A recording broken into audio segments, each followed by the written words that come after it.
It is, as you Americans say, fantastic. Fantastic. Hi, Somebody make him stop. Paul. Welcome back, Christopher. Hey, guys. I missed you guys. Yeah. It's good to be back in nice Vegas. Has it been a week or 2 weeks? It's been 10 days. I have been gone for 10 days, and it has been delightful because I was in Duluth, Minnesota. Shout out to my boys at Duluth Running Company. And I took a stop over in Raleigh, North Carolina to see the best soccer team of all time, the Celtic Football Club, dominate league champions Manchester City 4-3. Well, we're glad you're back. Well, I am glad to be back, and that is why we're going to roll right into the stuff that we want to talk about today. Let's do it. Quick overview.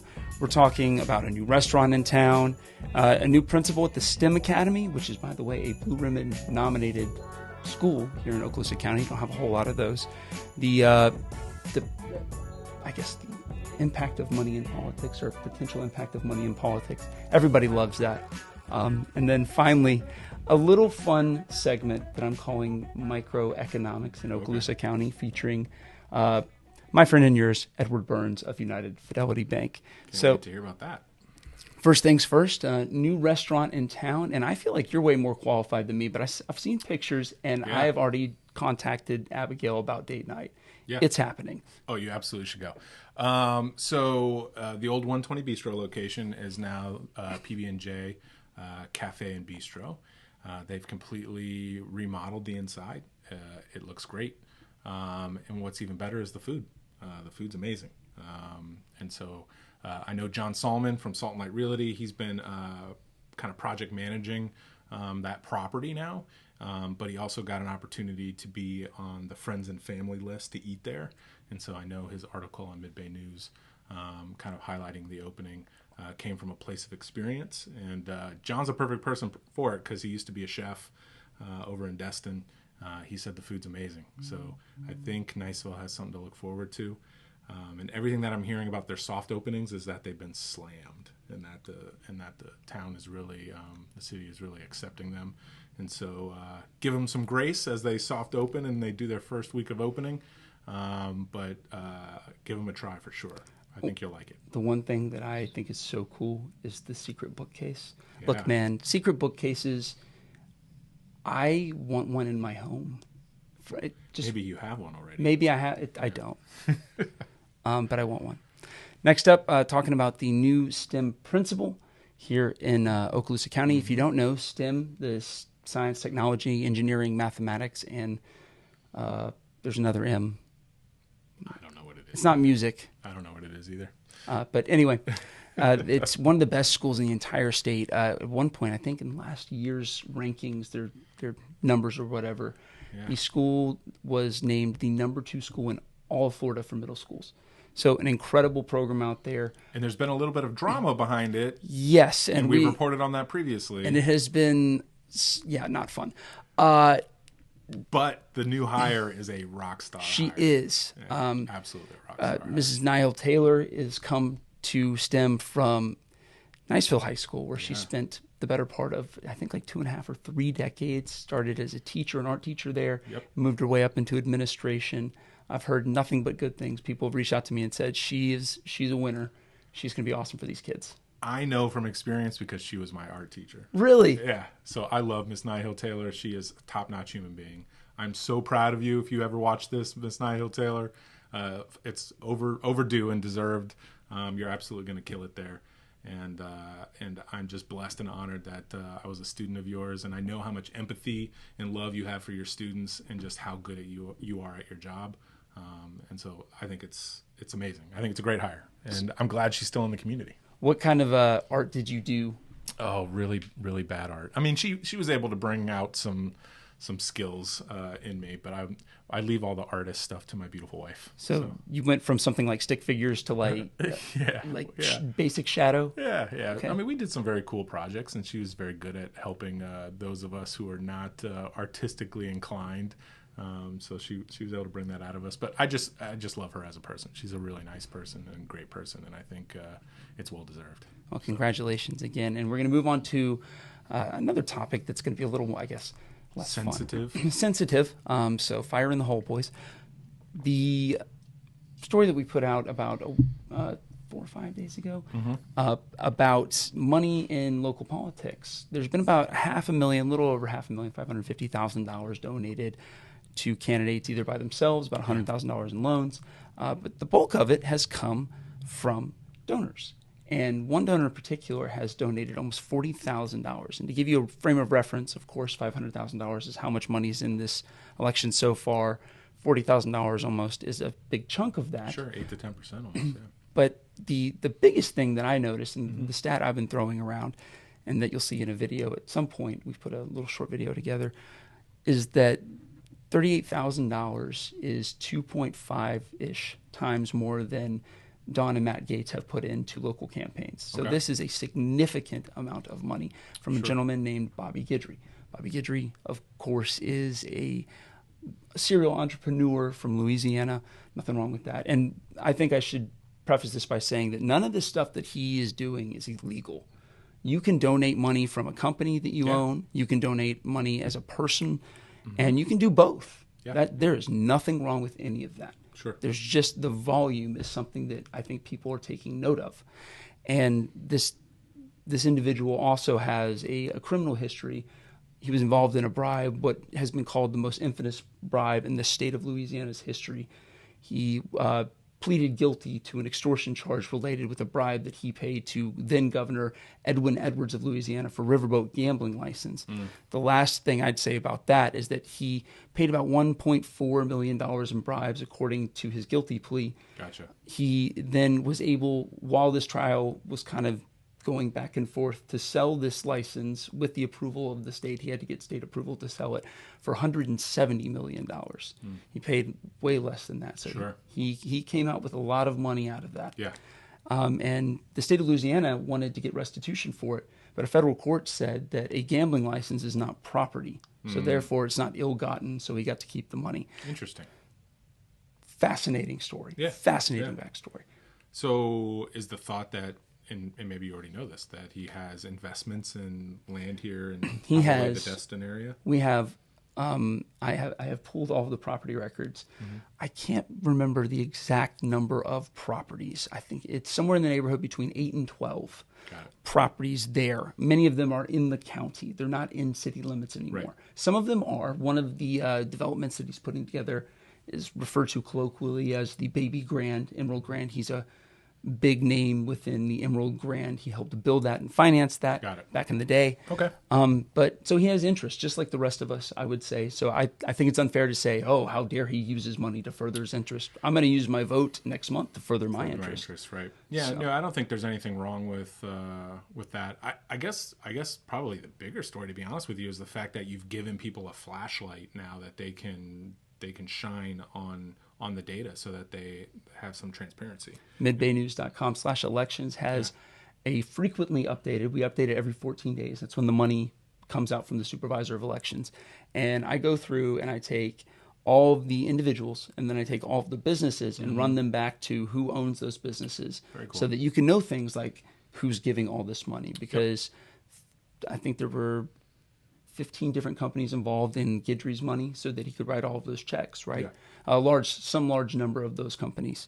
And that way you can see, hey, who's this person? Why are they giving X dollars to whom? Oh, that's good. So that's really good. A lot of patterns in there as well. MidbayNews.com/elections if you're curious, because as you know, as we record this, the 25th, we have something like 30 something days and early voting has started. So I want to vote. Voting's fun. Yeah. I like voting. Voting is good. Everyone go vote. And if you're curious about who's donating, make sure you go to the website and check it out. Story number 4, kind of in our rundown today, is a fun game with microeconomics. Okay. Now, I talked to a buddy of mine named Edward Burns. He's the local president of the United Fidelity Bank branch over in Fort Walton Beach. And he said something that I thought was really interesting and fun. He was like, I can tell you about local economies right now because of tattoo parlors. And I was like, I am here. You will tell me this story. And he did. There are certain fun indicators that tell him how the economy is doing. The long story short is that he pegs the local southern Okaloosa County economy as cautious but positive. Okay. So looking, that. holding more money back, not spending as much or investing as much as typical, especially on the individual non-business side. So he's seeing things, and one of his indicators that he really loves is RVs, boats, and golf clubs. The sale of them? The sale of them on Facebook Marketplace. He says that they're going for less. People are seeing a really good deal and passing it up. And he's not seeing a lot of people trafficking in the comment section saying, I live in Andalusia, but I'll be there. So a lot more local buyers, lower prices.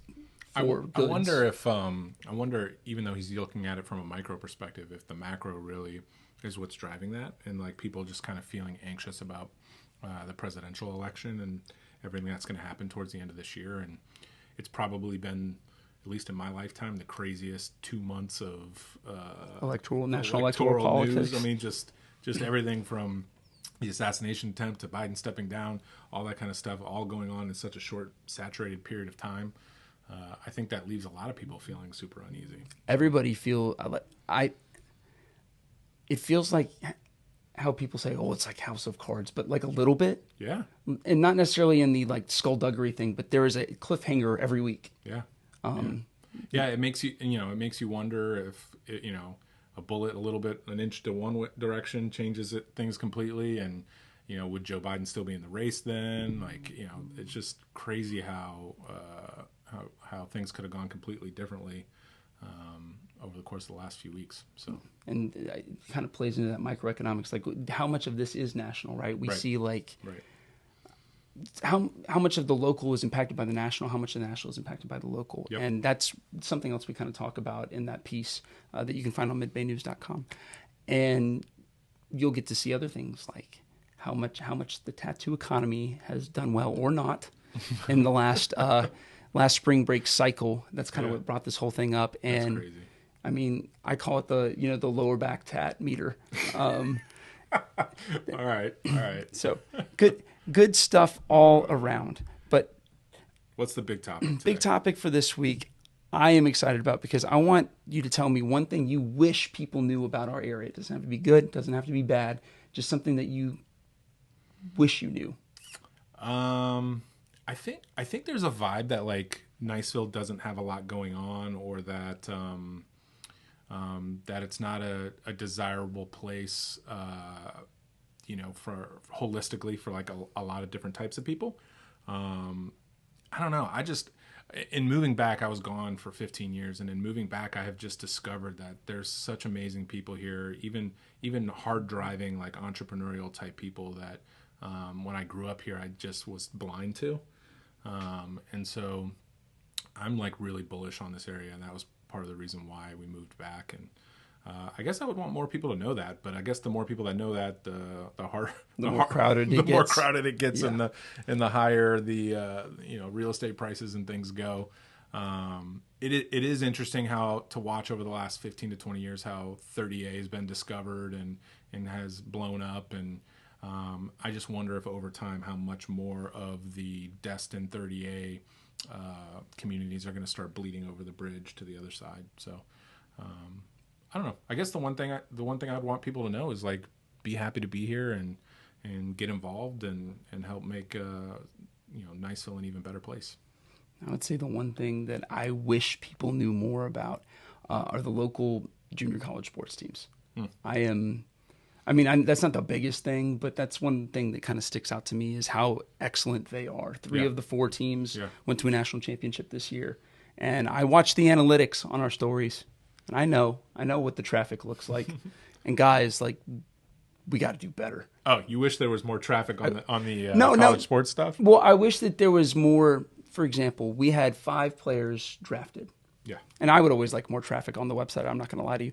Yeah. But I think that if anybody deserves to be known, not anybody, but if there's one group of people that deserve to be known more than they are right now, I would say specifically the women's basketball team. Yeah. And also the men's basketball team and the baseball team and the baseball softball team for that matter. Yeah. Are putting out some great talent. The baseball team just had 5 players who played in the last, I think, like calendar year for the Raiders get drafted. That's really cool. I mean, the 10th, 11th, 12th, 13th round. Yeah. that's nothing to sneeze your nose at. And I think while we're talking about sports, like I hope people have been paying attention to Reese Hines for the Cincinnati Reds, who's a hometown boy here from Niceville, who played in Niceville Little League, got called up. He actually played for the Pensacola Wahoos too, but got called up to the big stage and just crushed it for like a couple of weeks. I think he's still batting over 300 and has five plus home runs and less than 40 at bats, and so his numbers still look incredible. And yeah, I mean, there's more and more great things that are coming out of this area, and I hope people get an opportunity, especially from a sports perspective, like you said, to give it a shot, because there are great players that use Northwest Florida State College as a stopping ground onto the next level. Yeah, and Reese Hines kind of reminds me, his start at least reminds me of Yasiel Puig. You remember Yasiel Puig? Yeah. Puig, your friend? Yeah. Yeah, man, that was cool. But he kind of came out there, was kind of just an absolute animal out there, just knocking balls out of the park. So he's kind of like the Niceville Puig. Yeah, okay. Niceville Puig, your friend. Well, I know his mom still lives locally, so hopefully she's watching, and I know she's very proud of him. So coming up this week, we have a couple of things that I've got cooking on the stove. Yep. Number one, millage rate setting meeting is taking place tonight as we record this, Thursday night. So we'll have something, I hope, for you in Friday morning's newsletter, when you're also going to be clicking on this, hopefully in that newsletter. Yep. Millage rate was raised to 4.0 from 3.7 last year. So for a $500,000 house, that's about $150 in extra taxes a year.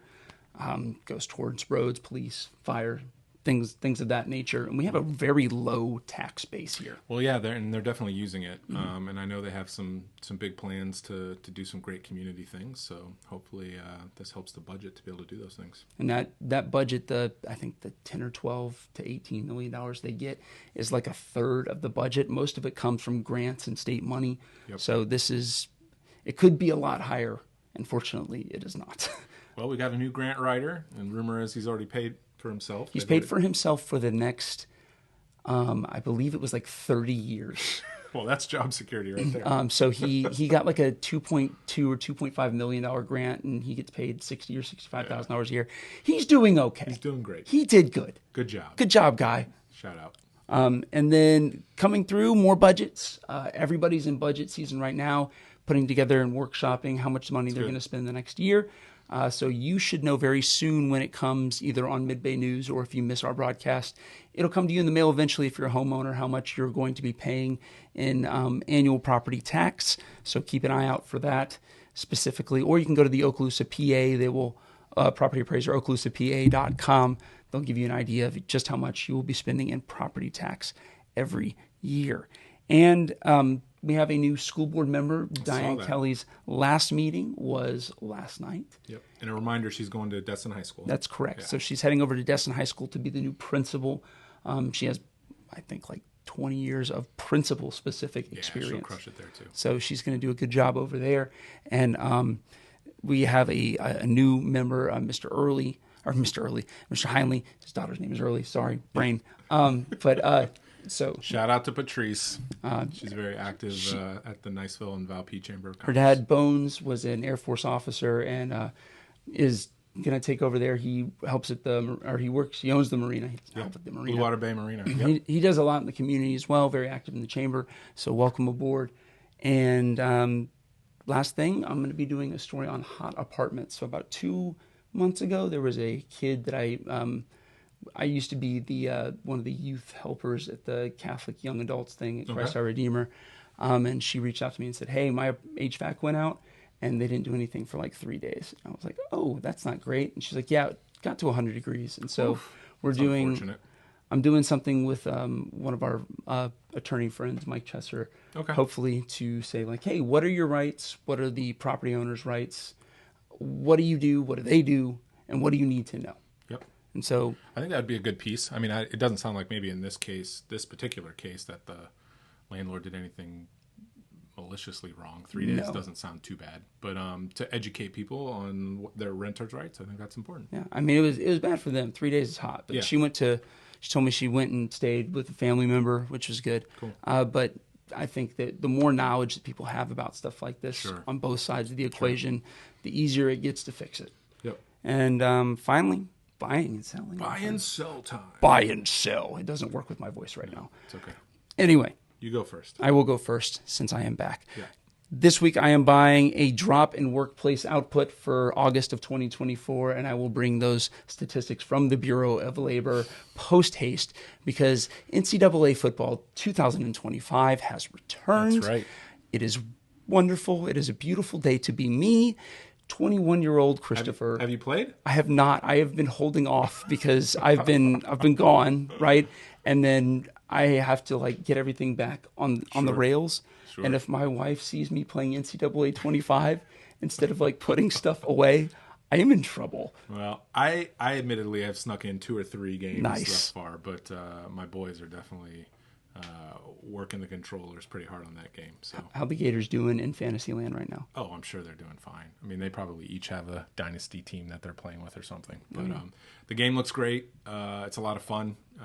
If for whatever reason your team isn't represented because you went to a smaller school or something, you We're can in create them. Oh yeah, SMU's there. We're there. Yeah, SMU's in there. I didn't know if you were digging. No, All I right. wasn't digging for you. All right, I'm just because saying, like if you went to Grambling or like you went to an HBC, historically black college, like you can. If your team's not in it, you can put it in it. I want NCAA 26 to have all the FCS schools because that's where I thrive. Because some people are just not built for like the I guess they might do Akron that. grind. Some Yeah. people are just not built for that. All right. And your boy is. Your boy is like national champions, Liberty University. Well, actually, they were pretty good this year. National champions, Ohio. Not state, just Ohio. Yeah. 2031. Yeah. Look, man, I'm not saying that everybody has their gifts in life, all right? Yeah. Mine is taking garbage football teams and making them national. I had to play with SMU as a kid. What do you want from me? Yeah, I get it. Anyway. All right, what are you selling? Selling, not having spring. This is really another buy, but screen protectors, the little glass ones you put on your phone. I've gone through I got a new phone maybe 2 months ago, and I've gone through 5. So you just keep breaking? I keep dropping it? Like the screen protector, the glass. Yeah, I just drop it. Like it's hot. Well, it's doing its job then, and maybe you're the problem. I am the problem. That's what I'm saying. These screen protectors are gold. Okay. We don't pay enough for them. Okay, that's fair. That's what I got.